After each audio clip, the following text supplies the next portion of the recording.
Dianguène. Merci Kajoor Dianguène. Encore. Merci Kajoor Dianguène. Merci Taïfon. Merci Taïfon. Merci Kajoor Dianguène. Merci Taïfon. Merci Taïfon. Merci Taïfon. Non aux mutilations génitales précoces.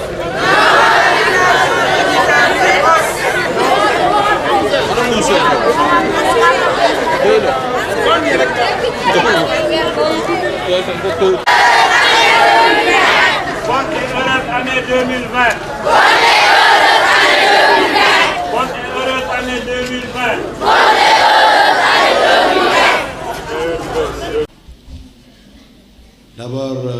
manager, maa ngi leen di remercier ci bés bi ngeen jël tey di ko célébrer di leen ci remercier di leen ci féliciter aussi parce que mel ni waroon nañ ko def bu yàgg mais ay contraintes moo tax xëy na tey ñu def ko tey mais man maa ngi wax au nom de mon président qui est absent monsieur Sy Kane xam naa ne fa mu nekk xam naa xale bi yëpp mi ngi fii te bu sañoon toog fii ak yéen ak xale yi mais malheureusement par contrainte dafa am décès moo tax ñëwul moo tax tey man tamit ma ñëw fii di wax à sa place xëy na bu nekkoon fii moom li muy wax sax xëy na du ma ko mën a wax mais dinaa jéem a wax à sa place d'abord xale yi maa ngi leen di nuyu yéen ñëpp di nuyu association yi envoyé seeni xale fii di leen féliciter di leen remercier ci bés bi di leen ñaanal yàlla xale yi fi teew ëllëg ngeen nekk ay xale yu baax di tax ñuy yëngatu fédération di yëngatu booba ba léegi defe naa war ngeen a xam képp ku nekk ci association yàgg ngeen dégg ñuy wax protection de l'enfant bu ñu waxee protection de l'enfant aussi droit yi génnu ci kon yéen dañ leen di ñaanal yàlla rek yàlla bu leen dara jot ngeen di jàng continuer seen jàng ba ëllëg ku nekk gis njëriñam bay dimbale ay waajuram loolu lañ leen di ñaanal maa ngi leen di remercier bu baax di remercier nag manager ci initiative bi di ñaan yàlla ñu koy def ay at ñun ñëpp ñu koy fekkee merci manager merci beaucoup sama wax du ci gudd na parce que da ngeen maa bett merci. asalaamaaleykum wa rahmatullah ñu ngi nuyu képp ku fi teew di ci jiital nag tey xale yi dañu jiital président mais xale yi lañu jiital di leen nuyu di leen jaajëfal di leen wax ni seen bis bi yéen a ko moom du mag ñi moo tax bi ma gisee agenda bi sax dama ci réjouir rawatina bi nga xamee ne que ni aussi le chargé de protection daf ma wax ni ma na nga wax tuuti donc damay camper débat bi rek pour dire que il faut aussi yéen xale yi ngeen saytu tuuti ci li nga xamee ne que ni moom mooy soloy bis bi muy convention des droits de l'enfant ñu koy célébrer année bu ne le 20 novembre yàlla dogaloon aussi mu amoon ay consultation régionale yoo xamee ne que ñun ñi nga xamee ne que ñooy fédération Kajoor Dianguène ànd ci ak suñu partenaire Thialfane ñun ñoo ko financé dans la région de Thiès ñu defee ko gouvernance ñu choisiroon ay xale yoo xamee ne que ni dinañu dem jàkkaarloo ak président de la république mën a def un dialogue te balaa boobu sa le 20 bi dañu waxoon ni dañuy dem monument de la renaissance def fa illumination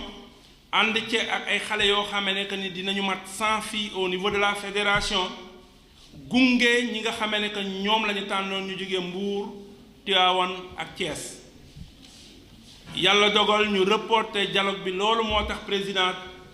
journée bi am perturbation parce que ñun dañu jëloon jour boobu def ko ci li nga xamee ne que ni moom la ñuy tànn le 20 novembre bi defee ko fële ci mouvement de la Renaissance monument du moins mais il s'est trouvé que ni bi loolu sottiwul aussi ñu waxtaan suñu biir ni comme lañ ko doon def année bu ne te lee àddoogul nañu jéem a xool nan lañ koy organiser loolu mooy sababu bis bi ak li nga xamee ne que mooy retard bi ma bëggoon wax tuuti rek ci xale yi ni seeni morom yi waxtaan ak yéen tëbuñu rek di wax ak yéen dañu fekke ay daje contribuer ci li nga xamee ne que ni moom mooy les droits ci mouvement yi ci daje yi ci li nga xamee ne que mooy kuréel yi ñu def muy ay kuréelu yoo xam ne samp nañ ko fépp pour que ñu jéem a xool ñoom nan la ñuy seetee seen àq ak yelleef beneen bi ma bëggoon rek ngeen bàyyi ci xel muy problème bi gën a récurrent tey ñu koy waxtaan nañ ci ak préfet waxtaan nañ ci ak aussi ñi nga xam ne mooy autorités yi et plus particulièrement ñi nga xam ne que mooy directeur école yi ndax problème mu état civil pose problème fii ci département de Thiès mais aussi ci yeneen communes yëpp ci goxaat yëpp ci Sénégal ba ren aussi Kajoor Jànkeen jëloon li nga xamee ne que ni mooy engagement ni dina fexe 1000 enfants pour que ñu mën leen a jox wutal leen ay kayitu judd mais kayitu judd yooyu ñuy wut dañ ci àndoon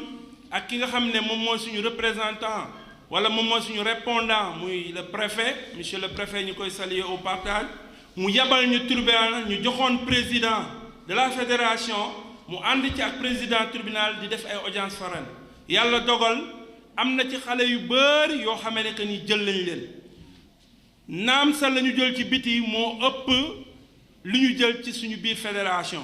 waaye ñu comprendre ni xale bi bokkul amul chance pour dugg ci moom ak xale bi nga xamee ne dugg na ci benn lañu ñépp suñuy doom lañu ñépp suñuy rakk lañu ñépp ci askan bi lañu bokk loolu moo tax te loolu liggéey boobu ñu ngi koy continuer di wéyal boo leen demee aussi yéen xale yi li ma leen yabee mooy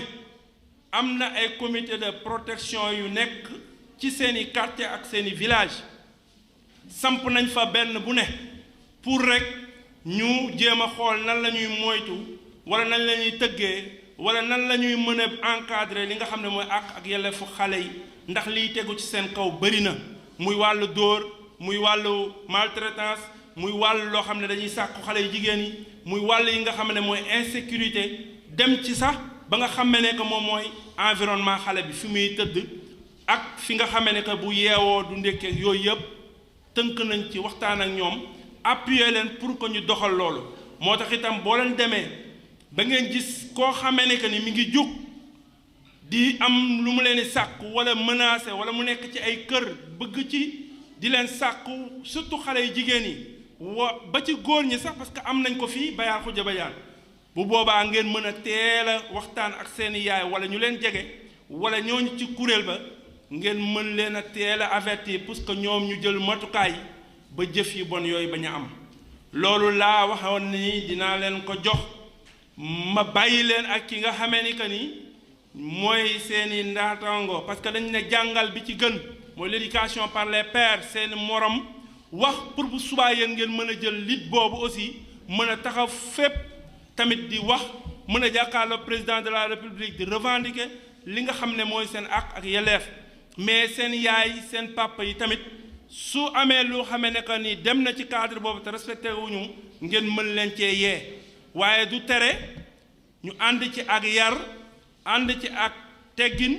ba pare respecté suñuy valeur ak suñuy culture mooy suñu yar bi ñuy yar ci kër gi mooy li nga xamee ne que wax nañ ko muy teraanga Sénégal lañ ko xamee mais aussi dëkku diine la loolu laa leen bëggoon a wax di sant bu baax lépp képp xale bu fi taxaw di wax ni yéen xale bu ñu choisir rek mi ngi représenté mbooloo mu xale yi nekk ci suñuy 12 association yi nga xam ne Child Fund aussi moom moo ko ñëw di encadrer di ñu jox moyen pour que ñu mën a def lépp luy programme ak activité kon du ñu mën a terminer sans jaajëfal suñu partenaire privilégié boobu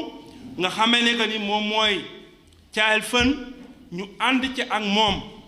mu ñuy jox financement yoo xamee ne que ni moo ñuy permettre ñu mën a tey jii organiser activité bi mais aussi ngeen déplacé wu fi ngeen xamee ne que fa la ak goûter yi ngeen di am mais aussi di yëngatu ci jàng di yëkkatu ci li nga xamee ne mooy wér-gu-yaram di yëngatu ci li nga xamee ne que aussi mooy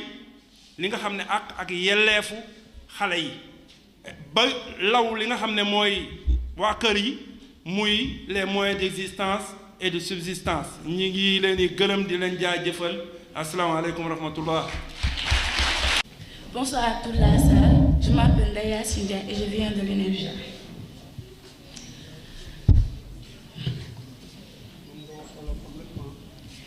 Les avantages avec le volet 1, l'extrait de naissance est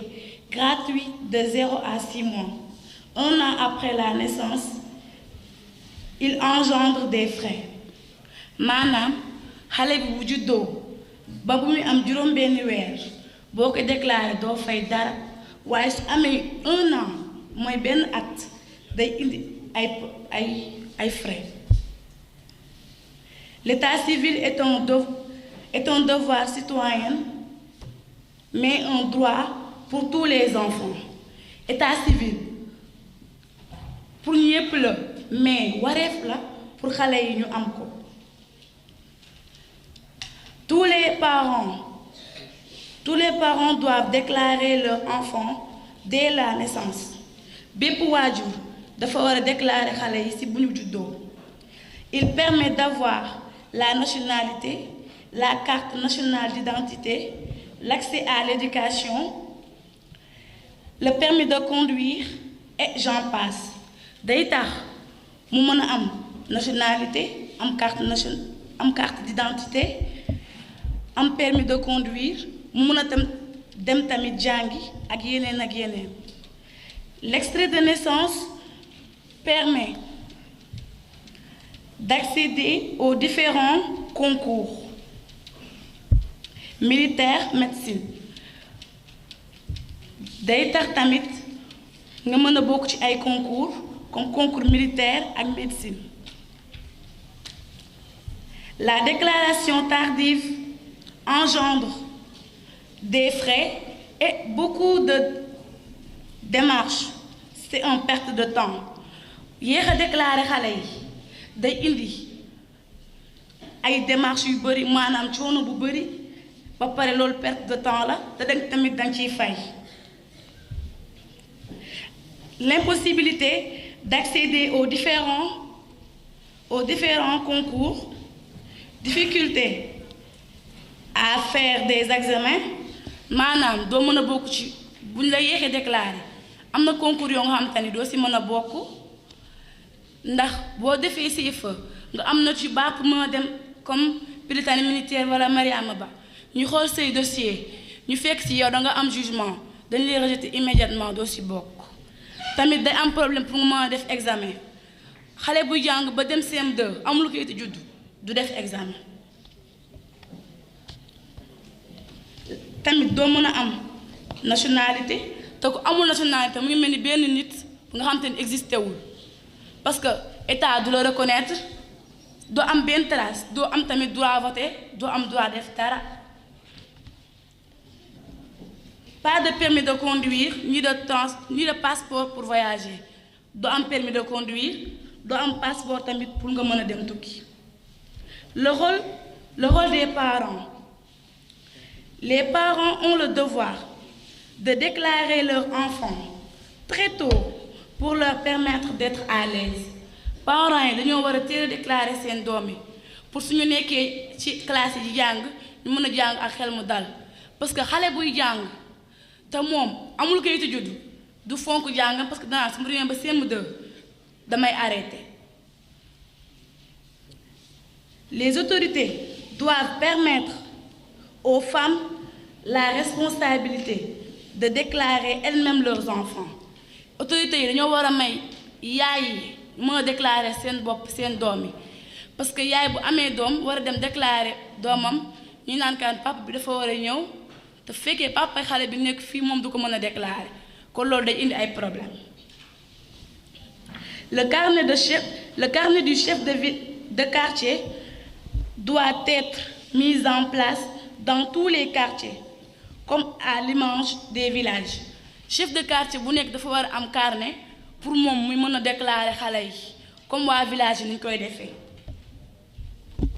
Selon moi, l'extrait de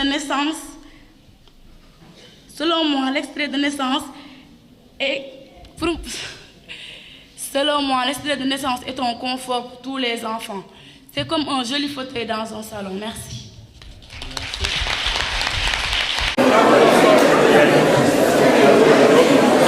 Mansour Fall. déglu leen ko. C2. yaa jib kaw.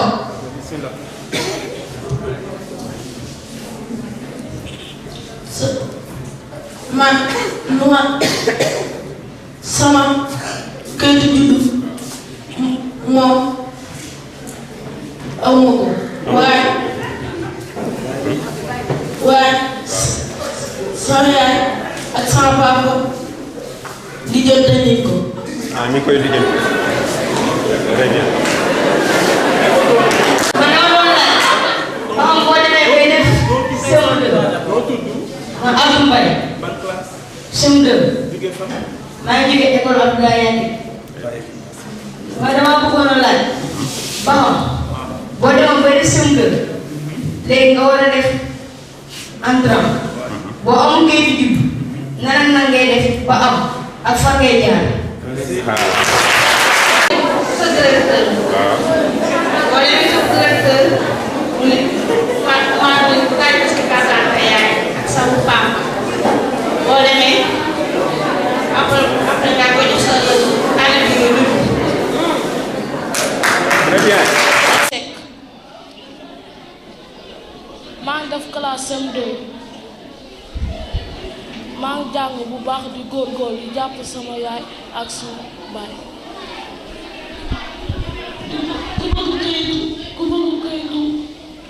ku bëgg kayitu juddu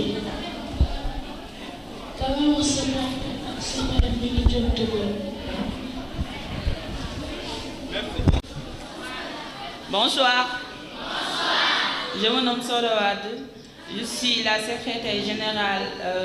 de la CCDJ, Conseil consultatif départemental enfants des jeunes de Thiès.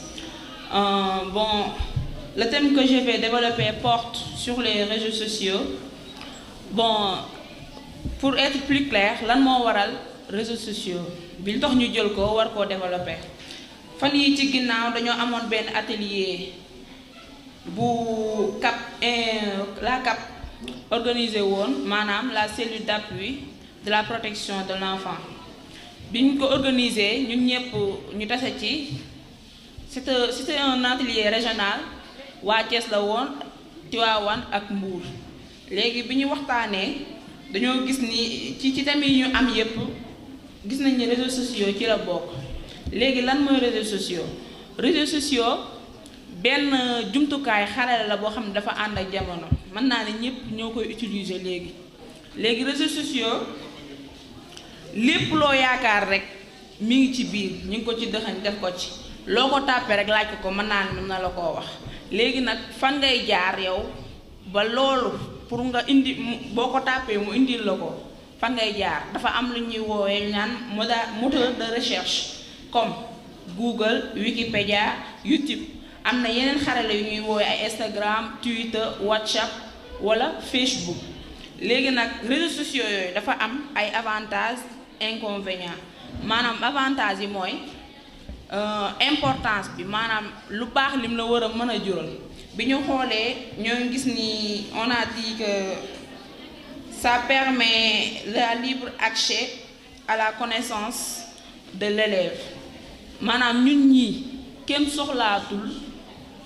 dem di ubbi lu bari di wër ay def ay recherche dem di laaj ay nit ñi il suffit que nga tàppe rek nga gis li ngay soxla. Ça permet aussi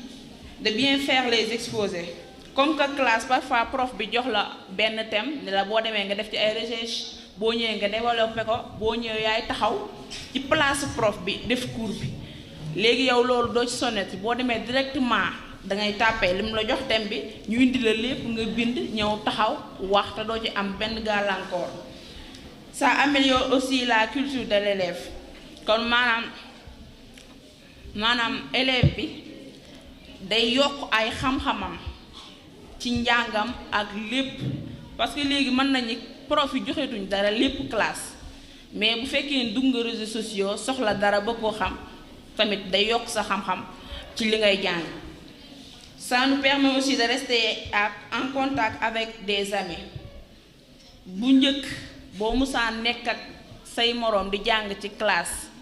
tey ji mu am BFEM wala mu am entrant ku ne ñu yóbbu la orienté la feneen da ngeen daan perdre contact man daaw leen gisanteeti doo leen dégganteeti mais léegi à travers les réseaux sociaux da ngeen di déggante di gisante ba pare di créer ay groupe WhatsApp par exemple dañuy def classe yi léegi dañuy def groupe WhatsApp yoo xam ne ci biir élèves yi ñoo koy def ak professeurs yi tamit di ci dugal ay documents élèves di ci jàng ak di xamante gi yépp. Ça permet aussi la découverte d'autres cultures par exemple à travers Facebook mën nga ci xamanteeg ay nigériens ay tubaab mën na français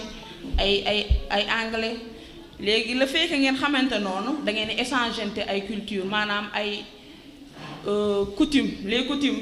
aada ak cosaan ak seen langue le métissage des langages nga jàngal ko olof par exemple moom mu jox la tamit mu jàngal la anglais wala français léegi loo gis lu bon lu baax tamit am na lu bon ci wetgal bi ñu xoolee ci gàllankoor yi mu mën a def ci jeunes yi ñoo ngi constaté manque de concentration parce que jeune bu am téléphone di utiliser tamit réseaux sociaux pour nga concentrer wu sax problème lay doon muy classe muy famille parfois ngeen toog ak suñu parents yi ñu wax ak ñun du ñu sax bàyyi si xel ci li muy wax duñ leen sax dégg maanaam concentré wu kon ci li muy wax ñoo ngi am tamit ça renforce la paresse intellectuelle et la dépendance maanaam léegi ñun xalaatatuñu lu ñu prof tak buñ ñu demandé classe tak ni lii kat da nga koo war a def wala mot bi lu muy signifier premièrement réseaux sociaux moteur de recherche yi la ñuy xalaat ay dictionnaire ay Google tak fa ngay dem rek tapé mu indi loo ko kon loolu tamit day rey xalaatu élève dutul xalaatati xool mot bi est-ce qu'il a un sens dans son contexte tamit on a noté la perte de temps léegi mën na ne réseaux sociaux le fait que ngay utiliser sa téléphone toog di connecté wu yow loolu perte de temps la da ngay yàq temps di rey temps ndax temps boobu nga yor sa téléphone di connecté wu mënoon nga cee yor say kay jàng ci wala nga def ci leneen léegi le temps que yow ngay toog di connecté wu nga war a jàng say leçon am xam-xam ëllëg ba dimbali sa réew jariñ sa réew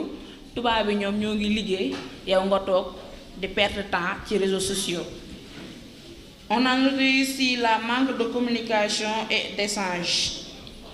sànq sax soulevé naa ko léegi ci li ma njëkk a wax ci avantage communication amatul ci diggante parents yi ci diggante xarit yi wala ci diggante frères et sœurs ci famille bi léegi ku nekk boo toogee ci salon bi ku nekk da yor sa téléphone di wax li ngay wax au lieu que ngeen waxante wala ngeen échangeante ay xam-xam. Ça permet aussi à l'accès c'est nuisible aussi.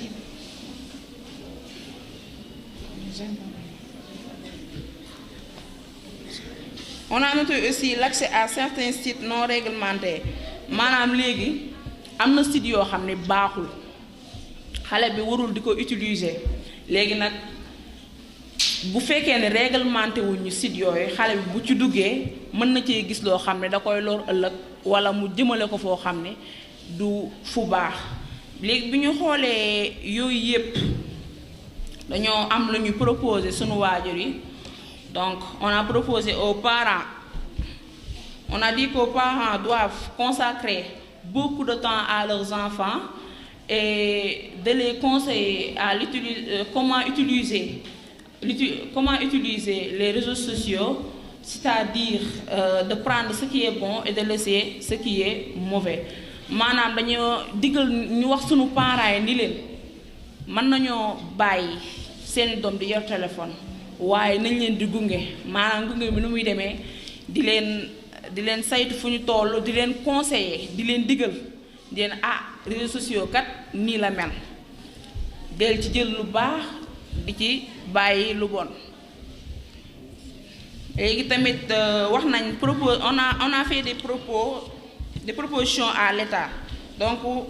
l'État doit imposer aussi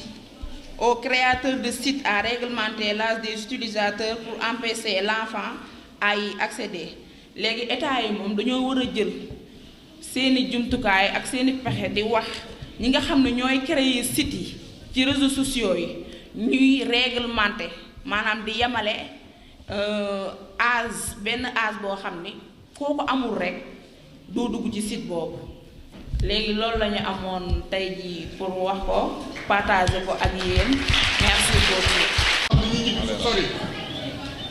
mais li soo da wax rek moo si bëgg a yokk tuuti def benn synthèse par rapport ak li mu wax xam nga aujourd'hui tey dañuy fêter 30 ans de la Convention internationale des droits de l'enfant muy CED ou bien nit di wax CIDE wala Convention internationale Sénégal da koo ratifié mooy maanaam nangu na ko wéyal doxal ko ci loolu nag am na ay pàcc yoo xam ne nguur gi doxal na ko mu am ay avancé ba ñu egsi fii mais tey bu ñu egsee fii dañ koy gërëmee la fédération Kajoor Jànqeen ak partenaire am Caay Fën mi nga xam ni moo ko dooleel ba ñu mën a ñëw toog fii wax ci différentes thématiques mais thématique bi soo da abordé léegi muy les réseaux sociaux jamono day dox il faut que nit ñi ànd ak jamono mais malheureusement ñun dañuy telli maanaam réglementé wuñu suñu bopp réseaux sociaux yi dafa nekk jamono mënuñu ko bañ a utiliser mais ñun dañ ciy abuser de trop alors que nag àddina dox na dox goo xam ni ku nekk sa doom rek nga bëgg mu gën la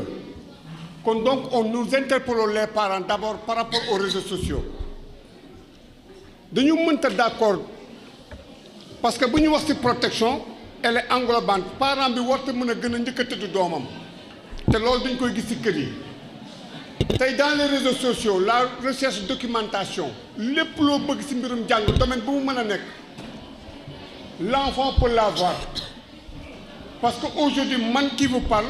je suis secrétaire général association des parents d'élèves lycée Amadou Ndak Seck mais on a un réseau informatique foofu mais si réseau bi boobu dañ ko filtrer avec le webmaster ba nga xam ni xale bi même bu duggee foofu amul accès ci benn site loolu sur la recherche documentation et quand on va dans nos maisons respectives mais chaînes yi kan moo koy xëcc c'est nous les parents nous avons une responsabilité par rapport à la recherche des enfants parce que le temps est divisé en 24 heures le jour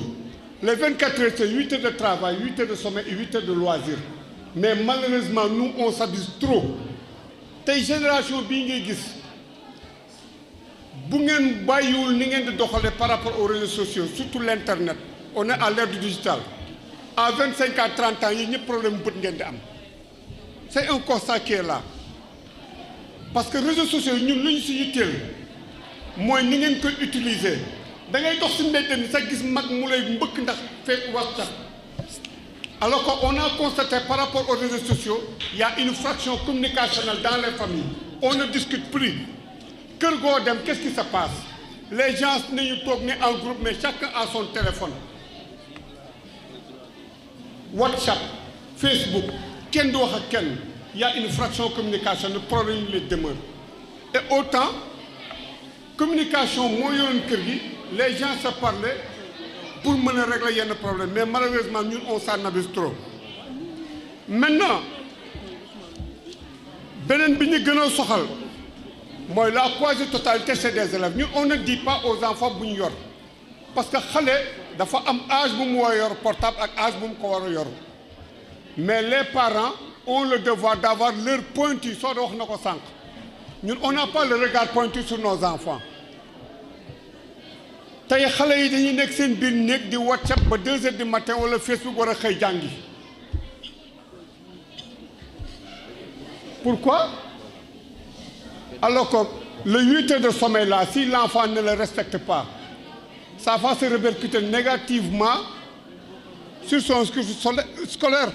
Parce que bu nekkee à l'école, il est absent ou elle est absente. Parce qu'elle n'a pas ou il n'a pas le temps de sommeil nécessaire pour concentrer par rapport aux devoirs. Loolu tamit dañ ci yee parents yi. Beneen bis des, quand on abuse trop, ça devient une da lay posséder. Dafa mel ni comme les films à séquence, les films séquentiels là. Da ngay dem ba da lay posséder. Heure bi bu jotee toujours sa xel day nekk ci loolu ak foo mën a nekk. C'est la même chose avec les réseaux sociaux. Si on s'en abuse trop, même dans une classe, tu es possédé par le réseau social. WhatsApp, ou le Facebook, parce qu'il y a des messages, il y a des... Effectivement, il y a un avantage extraordinaire. Parce que tu es fille, tu es Europe, avec le WhatsApp, tu dépenses moins. D'ici bas, d'ici bon, on en parle. Mais, ici, ce n'est pas les enfants. Parce que nous, on a une socialisation. Même quand on parle des droits de l'enfant, la convention, on a la charte africaine. À qui nous nommons parce que ça prend en compte les réalités et les problèmes africains. Nous, on est au Sénégal. Donc, on a une socialisation, on a des normes standards.